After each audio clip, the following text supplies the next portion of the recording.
Premier, which areas of regional New South Wales are most likely to be assessed for coming out of lockdown? Is it the north of the state and the Riverina that have the most possibility? And if they are released, if they get a case next week or next month, will they go back into lockdown? Well, firstly, no decision's been made in relation to any areas coming out of lockdown in regional rural New South Wales, but the most likely areas, if you're going to consider it, is areas that have no cases. It's simple as that, no cases. And if we do make the decision in relation to opening, and that is up to the health advice, to the crisis committee, and we'll make those decisions and we'll let the community know shortly.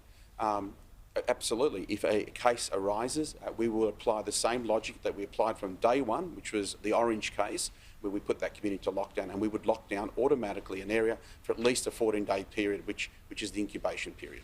And if some regions come out of lockdown, will they return to pre-lockdown restrictions? For example, if you've got retail and restaurants opening up to everyone, including the unvaccinated, at some point do they join the rest of the state and switch to vaccinated only? Is that a bit back to front? They're really good questions.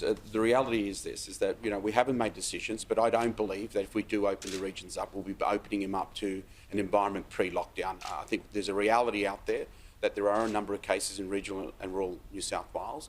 There is sewage surveillance, there is risk, but we balance that risk. So there is an opportunity to open, but I would argue that the opening of the regions, if it happens, would be in a very restricted environment, still nothing like the environment pre the lockdown.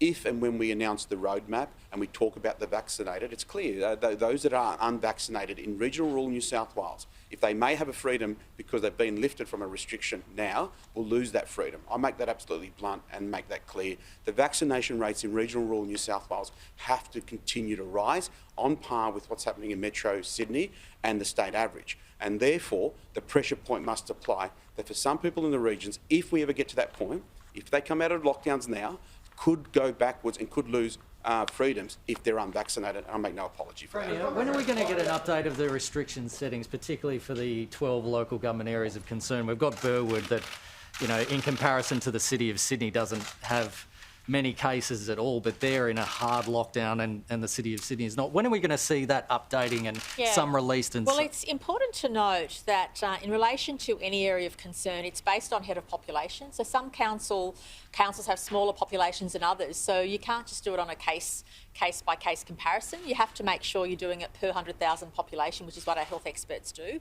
But I will say this, every day we scrutinise everything very, very closely.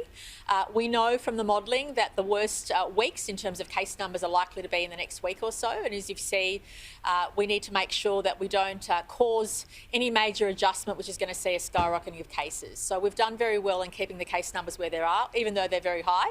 But as I've said, what is really important is keeping our eye focused on the vaccination rate and also how many people end up in ICU. But we're having those discussions about the roadmap every day and what life looks like. And I'll stress again that at 70% double dose vaccination, everybody who is vaccinated at 70% double dose vaccination will enjoy much more freedom than what we experience today. And we'll have more to say about that once we make those decisions. Will they enjoy the same freedom? Well, at this stage, we're having conversations about what the roadmap, to be honest, it's the final touches. The roadmap is essentially in very good shape.